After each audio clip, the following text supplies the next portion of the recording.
ವಿಜಯ ಬ್ಯಾಂಕಿನ ಅಭಿವೃದ್ಧಿ ಬಗ್ಗೆ, ವಿಜಯ ಬ್ಯಾಂಕ್ ಸೇವೆ ಸಲ್ಲಿಸಿದ ಬಗ್ಗೆ ಇದರ ಬಗ್ಗೆ ಸವಿವರವಾಗಿ.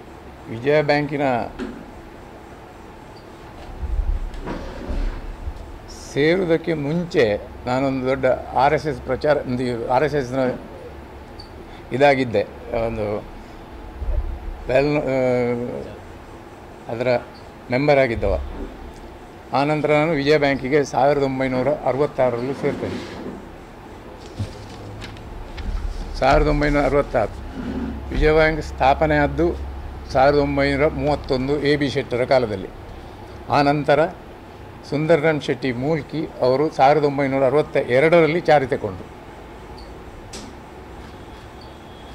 ಹಾಗೆ ಮುಂದುವರೆದು 1966ಕ್ಕೆ ಬ್ಯಾಂಕಿಗೆ ಸೇರಿದೆ. 68ರಲ್ಲಿ ನಾನು ವಿಜಯ ಬ್ಯಾಂಕ್ ಎಂಪ್ಲಾಯೀಸ್ ಅಸೋಸಿಯೇಷನ್ ಸ್ಟಾರ್ಟ್ ಮಾಡಿದೆ.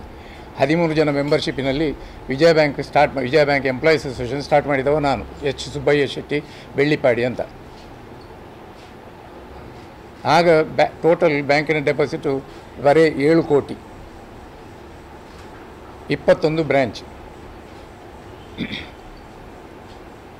ಆನಂತರ ಒಂದು ದಿವಸ ಸುಂದರರಾಮ್ ಶೆಟ್ಟರು ಕರೆದು ಹೇಳಿದರು, ನಾವು ಈ ಬ್ಯಾಂಕ್ ಹಿರಿಯವರು ಮಾಡಿದಂಥ ಬ್ಯಾಂಕ್ ಇದನ್ನು ಮುಂದೆ ಕೊಂಡು ಹೋಗಬೇಕು, ನಾವು ಇದರಲ್ಲಿ ಒಂದು ಕಮ್ಯುನಿಟಿಯಿಂದ ಬಂದಂಥ ಬ್ಯಾಂಕ್, ಇದನ್ನು ಮುಂದೆ ಕೊಂಡು ಹೋಗಬೇಕು, ಏನಾಗಬೇಕು ಅಂತ ಕೇಳಿದೆ.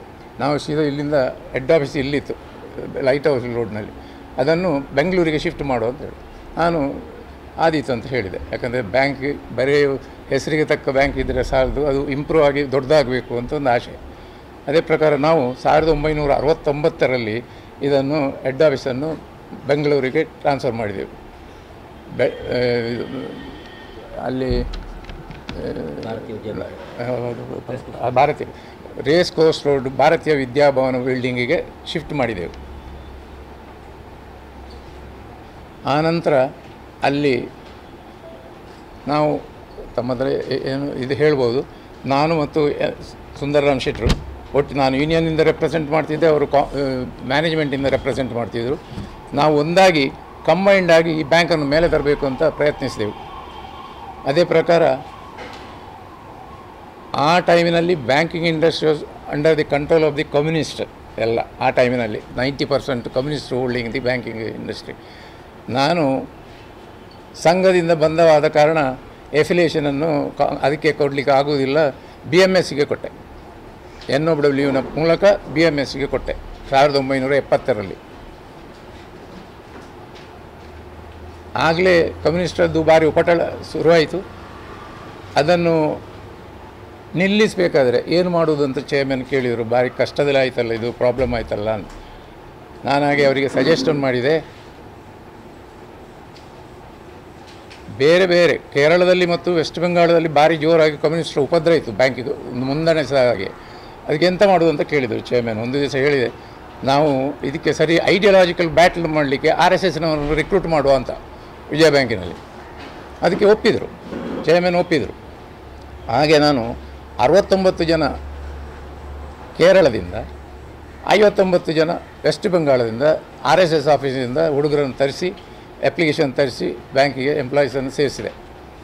ಆಗ ಅವರು ನನಗೆ ಚೇರ್ಮನ್ ಫುಲ್ಲು ರೈಟ್ ಕೊಟ್ಟಿದ್ದರು, ಇದನ್ನು ಯೂನಿಯನ್ನ ಲೆವೆಲ್ನಲ್ಲಿ ಎಲ್ಲ ಕಂಪ್ಲೀಟ್ ನೋಡಿಕೊಳ್ಬೇಕು, ನಾನು ಬ್ಯಾಂಕಿನ ಮೇಲೆ ಕೊಂಡು ಹೋಗುವಂಥ ದಾರಿ ನೋಡ್ತೇನೆ ಅಂತ. ಹಾಗೆ ಆಯಿತು. ಹಾಗೆ ನಮ್ಮೊಳಗೆ ಅಂಡರ್ಸ್ಟ್ಯಾಂಡಿಂಗ್ ರನ್ ಆಗ್ತಾಯಿತ್ತು. ಬ್ಯಾಂಕ್ ಫಾಸ್ಟಾಗಿ ದಿವಸದಲ್ಲಿ ಒಂದು 3, 4, 5 ಬ್ರ್ಯಾಂಚಸ್ ಓಪನ್ ಆಗಲಿಕ್ಕೆ ಶುರು ಮಾಡಿದೆವು. ಆವತ್ತಿಗೆ ರಿಕ್ರೂಟ್ಮೆಂಟ್ ಸಹ ಶುರುವಾಯಿತು. ದಕ್ಷಿಣ ಕನ್ನಡ ಜಿಲ್ಲೆಯಲ್ಲಿ ಇಂದ ಡೈಲಿ ಆಗೆಲ್ಲ ಇಷ್ಟು ದೊಡ್ಡ ಕಾನೂನು, RBIಯಿಂದ ಕಾನೂನು ಅದು ಇದೇನಿಲ್ಲ. ಆದ ಕಾರಣ ನಮಗೆ ಈಸಿ ಆಯಿತು. ಡೈಲಿ ಅಪಾಯಿಂಟ್ಮೆಂಟ್ ಬರೋದು, ಬೆಳಿಗ್ಗೆ ಅಪಾಯಿಂಟ್ಮೆಂಟ್ ಮಾಡಿದರೆ ಮಧ್ಯಾಹ್ನ ಆರ್ಡ್ರ್ ಕೊಟ್ಟು ಕಳಿಸಿಬಿಡೋದು ಎಲ್ಲ, ಇಂಥ ಬ್ರ್ಯಾಂಚಿಗೆ ಹೋಗಿ ಜಾಯ್ನ್ ಆಗಿ ಅಂತ. ಹೀಗೆ ಮುಂದುವರಿಯಿತು. ಮುಂದುವರಿದು 1973-74 ಅಂತ ನನಗೆ ಕರೆಕ್ಟಾಗಿ ನೆನಪಿಲ್ಲ, ನಾವು ಅಲ್ಲಿಂದ ರೆಸಿಡೆನ್ಸಿ ರೋಡಿಗೆ ಶಿಫ್ಟ್ ಮಾಡಿದೆವು ಹೆಡ್ ಆಫೀಸನ್ನು.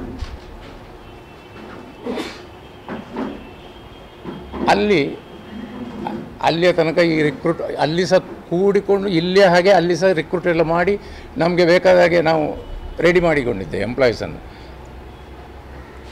ಯಾವುದು ತತ್ವ ನಿಯಮದಲ್ಲಿ ಕಮ್ಯುನಿಸ್ಟ್ ಅಂತ ಹೇಳಿದರೆ ನಮಗೊಂದು ನನ್ನ ಮಟ್ಟಿಗೆ ನಾನು ಸ್ವಲ್ಪ ಅದಕ್ಕೆ ಡೆಡ್ ಎಗೇನ್ಸ್ಟ್, ಅದಕ್ಕೆ ಬೇಕಾದ್ರೆ ಹೀಗೆ ಮಾಡಿದೆ. ಅಫಿಲಿಯೇಷನ್ NOW ತಗೊಂಡೆ. ಪರಿಸ್ಥಿತಿ. ಆ ನಂತರ 1975ರಲ್ಲಿ ತುರ್ತು ಪರಿಸ್ಥಿತಿ ಬಂತು, ನಿಮಗೆ ಗೊತ್ತಿದೆ.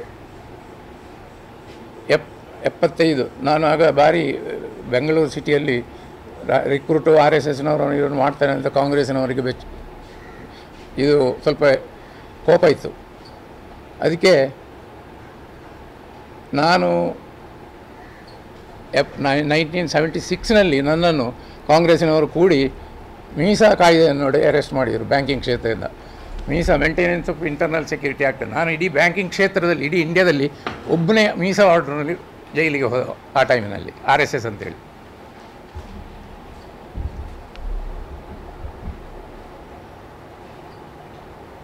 ಆ ನಂತರ ಅಂಡರ್ಗ್ರೌಂಡ್ ಇದ್ದೆ.